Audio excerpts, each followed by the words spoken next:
हाँ तो मेरे बच्चों, आज की क्लास काफ़ी इंपॉर्टेंट होने वाली है। उम्मीद करते हैं कि आप लोग खैरियत से होंगे और स्वस्थ होंगे और अपनी परीक्षा की तैयारी में लगे हुए होंगे। मेरे बच्चों, हम लोग बायोलॉजी का जो वायरल क्वेश्चन है, गेस क्वेश्चन है, वो 30 तक हम लोग कर चुके थे। आज जो हम करने वाले हैं क्लास में 31 से प्रश्न शुरू करेंगे और जहाँ तक होगा लगभग हम लोग 30 क्वेश्चन करेंगे। ज़्यादा वीडियो लंबा नहीं करेंगे मेरे बच्चों, ताकि आपको भी आसानी होगी पढ़ने में और आप इस तरह करके आप आराम भी कीजिएगा, पढ़िएगा और प्रैक्टिस भी कीजिएगा। ज़्यादा लंबा कर देंगे वीडियो तो उससे आपको क्या होगा, देखने में भी बोरिंग लगेगा। तो मेरे बच्चों, मैं गारंटी लेता हूं कि अगर आप इस सीरीज को कंटिन्यू आप ईमानदारी पूर्वक देख लिए, मैं गारंटी करता हूं कि आपके साइंस के जो टोटल क्वेश्चन आएंगे आपके बोर्ड एग्ज़ाम में, हमारे इस सीरीज से बाहर नहीं आएंगे। 100% मैं आपको विश्वास के साथ कहता हूँ। तो प्रश्न है, किस प्रकार के शोषण से अधिक ऊर्जा मुक्त होती है मेरे बच्चों? ऑप्शन है बाह्य शोषण से, अबाह्य शोषण से। ऑप्शन नंबर सी है ए बी दोनों।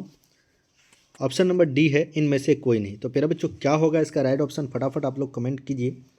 तो मेरे बच्चों, इसका राइट ऑप्शन होगा ऑप्शन नंबर ए, आपका बाह्य शोषण से। तो अगला प्रश्न हम लोग देखते हैं। प्रश्न नंबर 32 है, एक वयस्क मनुष्य के कितने दांत होते हैं? ऑप्शन नंबर एक है 28, 30, 32, 34। तो मेरे बच्चों, क्या होगा इसका राइट ऑप्शन? ऑप्शन नंबर आपका सी होगा 32। अगला प्रश्न हम लोग देखने वाले हैं, प्रकाश संश्लेषण होता है। तो मेरे बच्चों, प्रकाश संश्लेषण कहाँ होता है? रात में होता है या दिन में होता है या रात दिन दोनों होता है या सुबह शाम होता है? मेरे बच्चों, आपको पता होगा कि प्रकाश संश्लेषण सूर्य की उपस्थिति में ही होती है। अब सूर्य कब जगेगा, दिन में या रात दिन दोनों जगता है। तो मेरे बच्चों, आपको पता होगा सूर्य की जो जागने का यानी सूर्य जो उगता है मेरे बच्चों कब होता है? दिन में। तो इसका मतलब प्रकाश संश्लेषण दिन में ही होगी। अगला प्रश्न हम लोग देखने वाले हैं, शरीर में भोजन का पचना किस प्रकार की अभिक्रिया है? ऑप्शन है अवकरण या ऑक्सीकरण या उदासीनीकरण या विद्युत अवघटन। तो क्या होगा मेरे बच्चों, शरीर में भोजन पचना किस अभिक्रिया का काम है? ऑप्शन नंबर आपका बी होगा ऑक्सीकरण। क्या होगा मेरे बच्चों? ऑक्सीकरण। अगला प्रश्न हम लोग देखने वाले हैं, प्रश्न नंबर आपका 35 है, गार्ड कोशिका की कौन सी भित्ति मोटी होती है? भीतरी, बाहरी या पार्श्व या इनमें से सभी? तो क्या होगा मेरे बच्चों? भीतरी। अगला प्रश्न हम लोग देखने वाले हैं, प्रश्न नंबर आपका 36 है, मानव मूत्र में यूरिया की प्रतिशत का मात्रा होती है, यानी जो मानव जो पेशाब वगैरह करते हैं मेरे बच्चों, उनमें यूरिया की कितनी मात्रा होती है, उनके बारे में आपको पूछा है। प्रश्न है 96%, 60%, 2% या इनमें से कोई।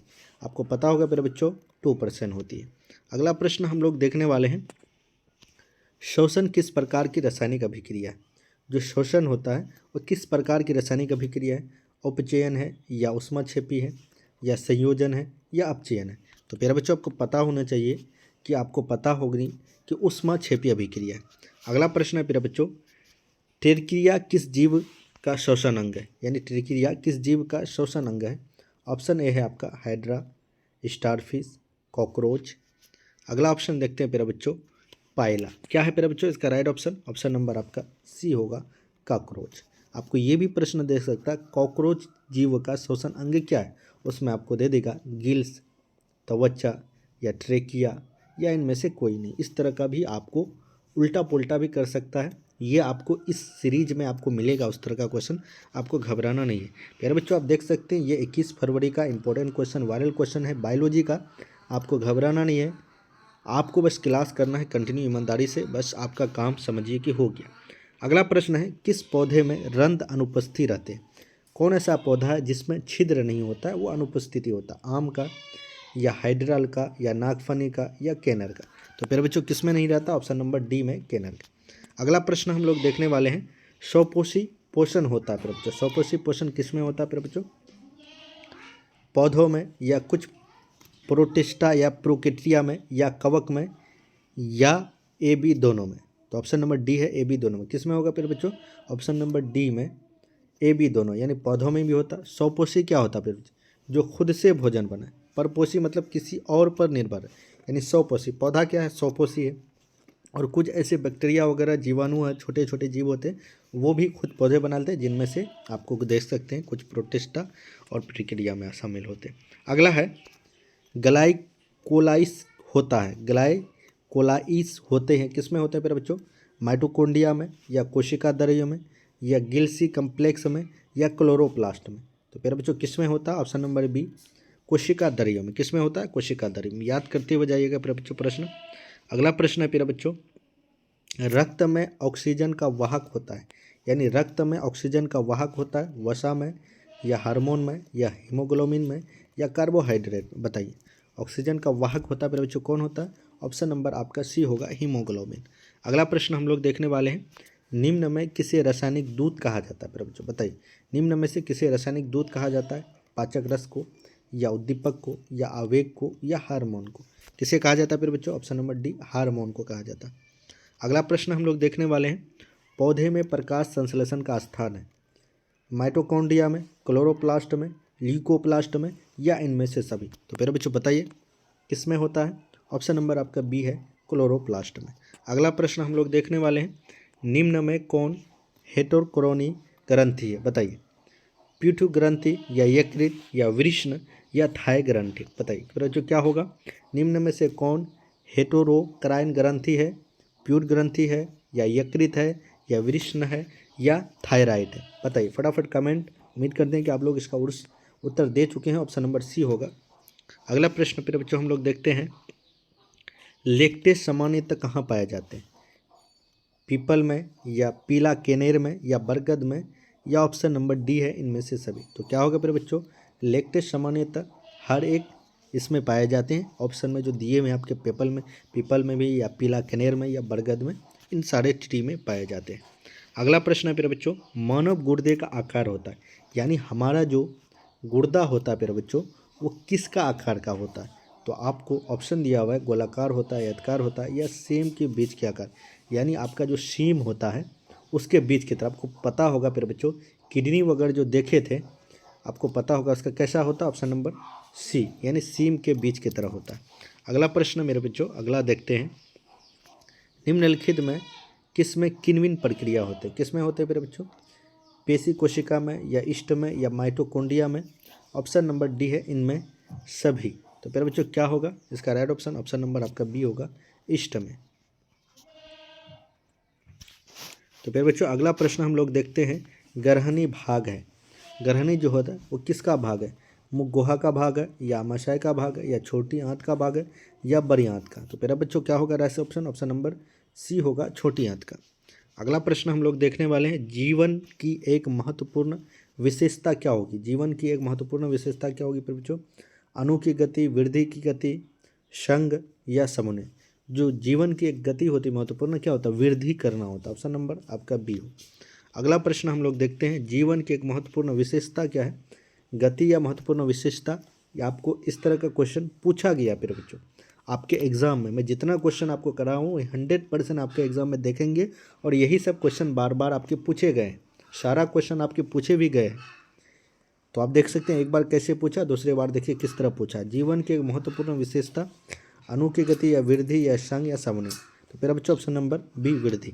अगला प्रश्न है मेरे बच्चों, अगला प्रश्न है, स्वपोषी पोषण के लिए आवश्यक, यानी स्वपोषी जो होता है जो खुद से भोजन बनाता है उनके लिए आवश्यक क्या है बच्चों? क्लोरोफिल है या कार्बन डाइऑक्साइड तथा जल या सूर्य की प्रकाश? ऑप्शन नंबर डी, उपरोक्त सभी। आपको पता होगा मेरे बच्चों, जो पौधा होता है उनके लिए क्लोरोफिल होनी चाहिए, कार्बन डाइऑक्साइड होनी चाहिए, जल होनी चाहिए, सूर्य की प्रकाश होगी, तब ये एक प्रकाश संश्लेषण की प्रक्रिया होगी जिसके तहत पौधा अपना भोजन बनाएगा, यानी स्वपोषी जो भोजन बनाते खुद के, यानी ऑप्शन नंबर डी, ये सारी चीज़ उनकी आवश्यकता पड़ेगी। अगला है मेरे बच्चों, श्वसन के अंतिम उत्पाद क्या है? श्वसन के अंतिम उत्पाद क्या होगा मेरे बच्चों? कार्बन डाइऑक्साइड या जल, कार्बन डाइऑक्साइड या ऊर्जा, कार्बन डाइऑक्साइड सॉरी बोले जल प्लस ऊर्जा या कार्बन डाइऑक्साइड जल ऊर्जा, CO2 कार्बन डाइऑक्साइड, H2O जल। समझ रहे? आपको इस तरह का वहाँ आपको सूत्र ना देके कार्बन डाइऑक्साइड और जल भी लिख सकता है। कार्बन डाइऑक्साइड और जल ऊर्जा, ये सारी चीज़ की आवश्यकता क्या होती है? अंतिम उत्पाद है श्वसन का। अगला है मेरा बच्चों, मैग्नीशियम में पाया जाता है।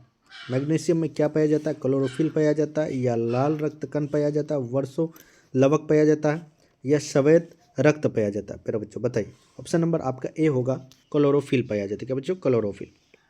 अगला है मेरा बच्चों, रक्त क्या? रक्त उत्तक है या कोशिका है या पदार्थ है या इनमें से कोई नहीं। तो फिर बच्चों बताइए क्या होगा। ऑप्शन नंबर आपका ए होगा रक्त। क्या होगा बच्चों? रक्त। अगला प्रश्न हम लोग देखने वाले बच्चों, किस जीव में हीमोग्लोबिन नहीं होता? किस जीव में हीमोग्लोबिन नहीं होता? पक्षी में या मक्खी में, मनुष्य में या इनमें से कोई। तो फिर बच्चों किस जीव में हीमोग्लोबिन मतलब लाल रक्त, आपको पता होगा WBC नहीं RBC, यानी कौन ऐसा जीव है जिसमें आपको हीमोग्लोबिन नहीं मिलता। आपको पता होगा मक्खी वगैरह जो मारते हैं फिर बच्चों उसमें कोई खून वगैरह निकलता है, यानी लाल रंग का नहीं निकलता, तो वाइट तब का एक पदार्थ निकलता है, द्रव निकलता है, यानी ऑप्शन नंबर बी मक्खी में। अगला प्रश्न हम लोग देखते हैं फिर बच्चों, हीमोग्लोबिन की कमी से कौन सा रोग होता है? अगर खून नहीं होगी जिसके बदन में, उनको कौन सा रोग होगा ये पूछ रहा है। मधुमेह, मधुमेह चीनी का बीमारी को कहते हैं, पीलिया या एनीमिया या डायरिया। तो फिर बच्चों खून की नहीं कमी होगी तो उसको क्या होगा? इनोमिया हो गया। क्या होगा? इनोमिया। अगला प्रश्न हम लोग देखने वाले हैं, मनुष्य की शरीर की सबसे बड़ी ग्रंथि क्या है? अग्न्याशय या अंडाशय या एंट्रीन या इरिक्ट। तो क्या होगा फिर बच्चों? ऑप्शन नंबर डी होगा यकृत। मनुष्य की सबसे बड़ी ग्रंथि क्या होती है? यकृत होती है फिर बच्चों। अगला प्रश्न हम लोग देखने वाले हैं, मनुष्य के आहार नाल में अवशेषी अंग है। मनुष्य के आहार नाल में अवशेषी अंग क्या है?